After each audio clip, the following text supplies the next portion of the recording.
Peter Dumont on the OS2 model. All right, very good. You see the screen here? I can. Okay.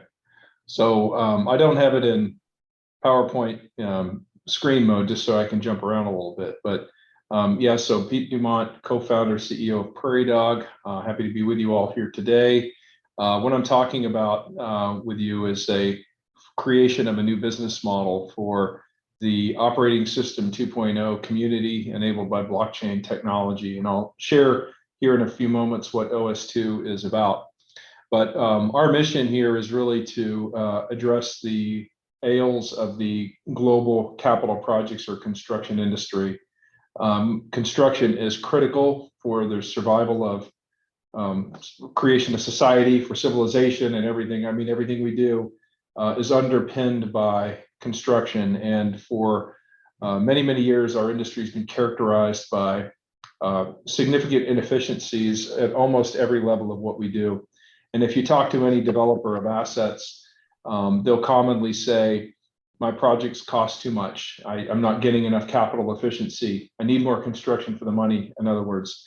And if you talk to any provider of construction services or engineering services or whatnot, they often say, I'm taking on too much risk. I'm not making any money. I'm on the verge of bankruptcy or so forth. And unfortunately, both projects costing too much and companies not making enough money delivering those projects coexist to the detriment of the industry. So we set out on a mission to really create new capital project business models that ultimately are trying to fix this business problem we have in capital projects. And for years, we've studied ways of making the project itself better. We've had improvements in project management practices. We've had new tools and technologies. You'll often see job sites that have drones and robots and so forth. That is all happening and it's all helping, but it's all incremental and not individually substantive and impactful enough to really change the course or the trajectory of the industry.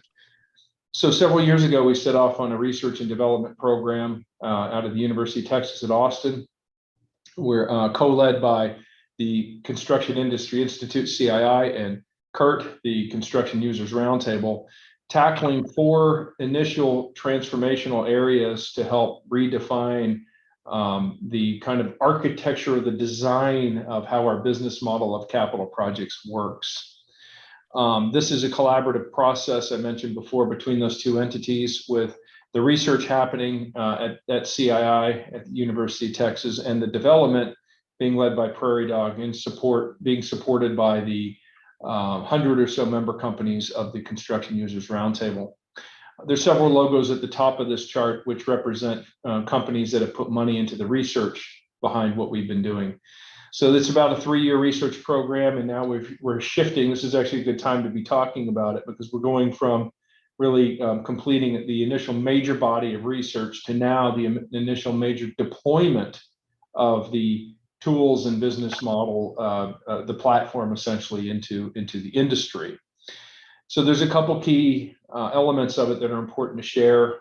One is the nature of administering a new community of companies. Now, today, typically, I had a quote earlier on, we come together on projects as strangers and leave as enemies. All too often, and sadly, that's true. The nature of the industry is that it's very hierarchical and very fragmented. To build any project, it takes tens or hundreds, or in some cases, thousands of companies that have to assemble at the right place at the right time with goods and services to deliver on an asset. It's very complex. And each of these interfaces, these relationships has a contract, it has the shifting of risk, it's got a price, it's got quantities, it has characteristics, and it has companies on either side of that relationship that also have their own individual motives, their own profit objectives, their own shareholders, and so on. And these relationships or these intersection points are often sources of friction and transactional waste.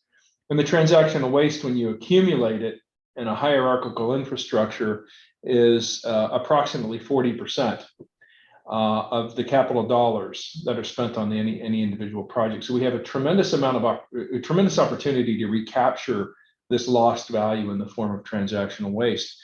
one of the key elements of making this work and creating a thriving, successful neighborhood is organizing the companies in a different way around a shared success model, where everyone has a common objective to achieve the same thing. So the economic incentives are aligned, and we share risk in a fairer way, in a more cost-effective way. And we looked at, all right, who does a good job around the world of organizing companies and governing interactions between companies quite effectively. And we found that Lloyd's of London in the insurance space is quite interesting. And so there's some characteristics around Lloyd's that we really like. First of all, Lloyd's is really about the Latin sort of term around governance around uberrima fides, or utmost good faith, as opposed to what we do in capital projects as caveat emptor, or it's every person for themselves. We negotiate a contract and then it's game on. It's a zero-sum game. For me to win, you must lose. Instead of 1 + 1 = 11 in terms of our ability to collaborate and drive value. So we like the idea of having a sort of a fiduciary governance model around arranging stakeholders together, different companies, to achieve a common outcome.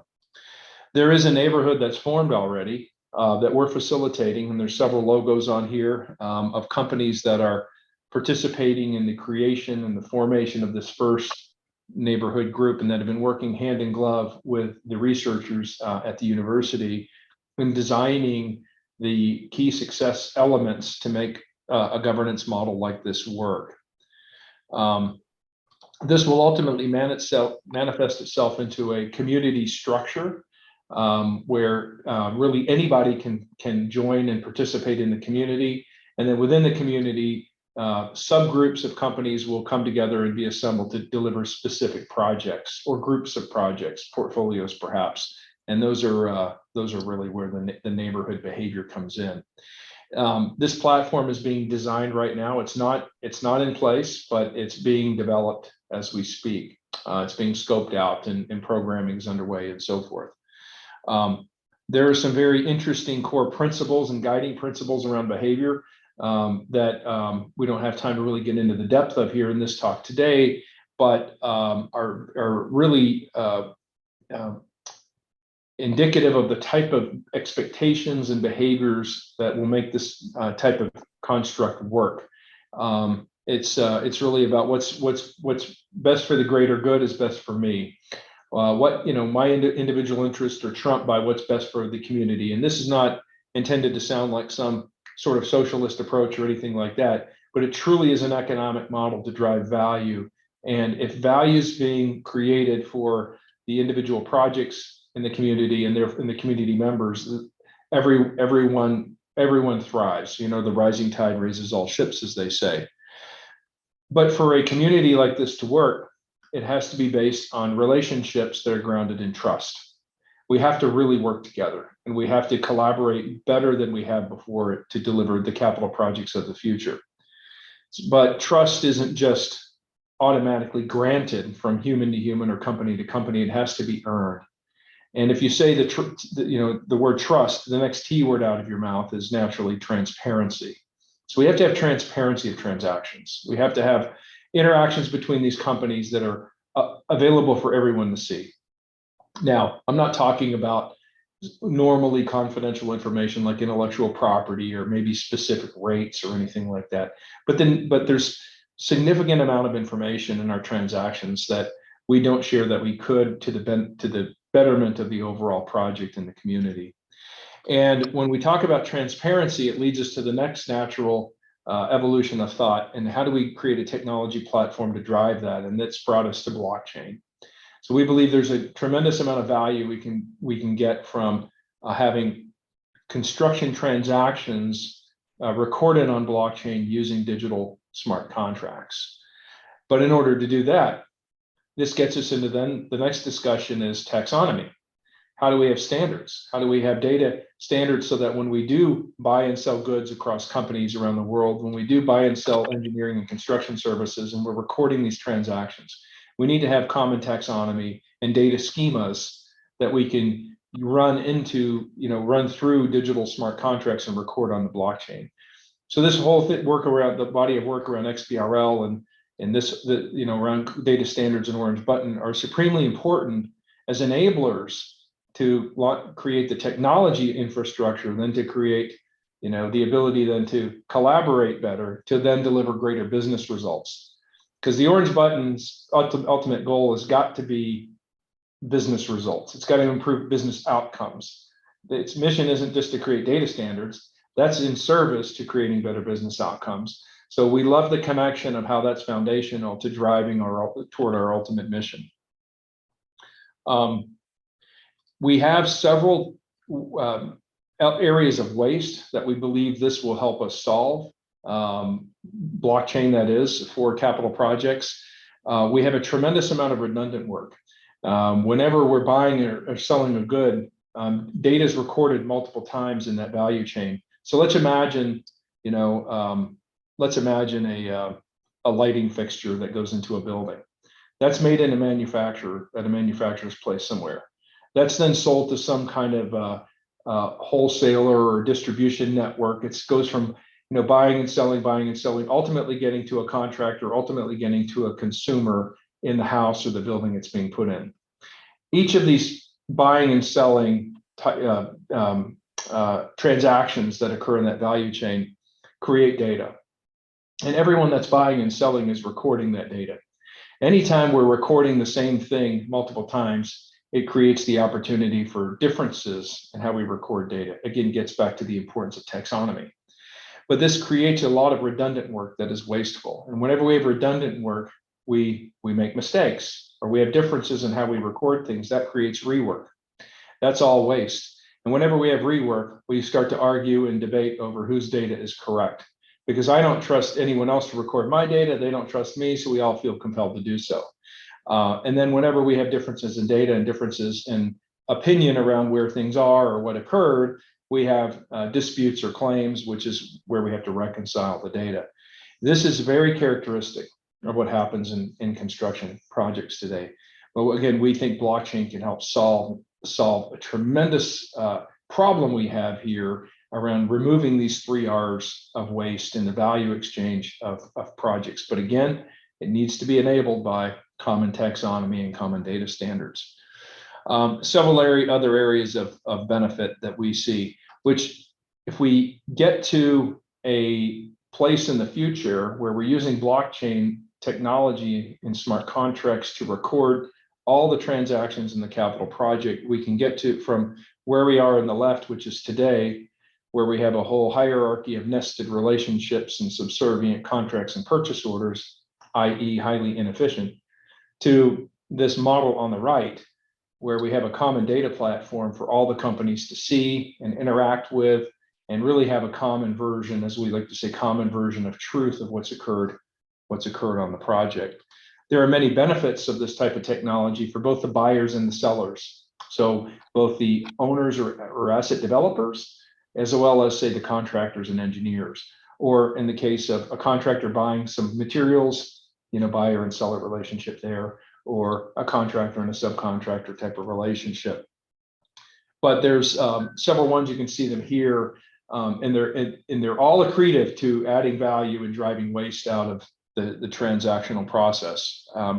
We're very interested in things like companies' ESG strategies and how this can start to, in service to having being able to evidence your carbon footprint, your embodied carbon in your supply chains. Blockchain can play a very important role in defining, documenting that type of information, and then accumulating it as things get bought and sold throughout the supply chain. Improving trust and transparency, reducing disputes and claims, ultimately reducing transactional waste. Our experience is that companies that implement this technology, both sides of the contractual boundary, the buyer and the seller, have a great opportunity to save money through several different things, several different areas, reducing work hours and basically administering and transacting the contracts, faster payments because these smart contracts can streamline cash flow, the average payment terms, for instance, and non-residential construction in the United States is approximately 75 days. Anything over 1 day is wasteful, quite honestly. 30-day payment terms are common in contracts, but they often manifest into things way beyond that, because when somebody submits an invoice, even if it has net 30-day payment terms, oftentimes that massive invoice, which can be piles of paper or PDF printouts or whatever, inadvertently, since it's created by a human being, it might have a mistake. The receiver of it finds that mistake, kicks it back, and the 30-day clock starts all over again, that type of thing. And that leads to these excessively long day sales outstanding timeframes. Why is that important? Because contractors aren't banks. Suppliers of windows and doors aren't banks. Yet we often burden them with bearing the cash flow of the project, because starting with the owner, we often pay late. And if the owner pays the general contractor late, then they feel compelled to pay everyone late beneath them, and so forth and so on. Well, this cost of capital is exceedingly wasteful. In fact, it's the largest source of transactional waste in capital projects. And that one area alone, if we streamline cash flow and digitally record events using smart contracts and put them on blockchain, we can carve away a significant amount of waste, financial waste on the project immediately. Again, and I'll say at the risk of being repetitive, enabled by taxonomy, enabled by common data standards that allow this to happen or facilitate this happening across the multiple parties in the supply chain. We see there's several opportunities, and I don't have the time here to go through all of them, but I'll leave this with you. Several opportunities of where this type of technology can really improve capital projects. By some estimates, capital projects, run in the range of $13 to $14 trillion a year globally. I believe that's McKinsey's estimate on how much is spent globally in capital projects every year. It's in that range. And in the United States, it's probably at least $1 trillion, maybe more a year.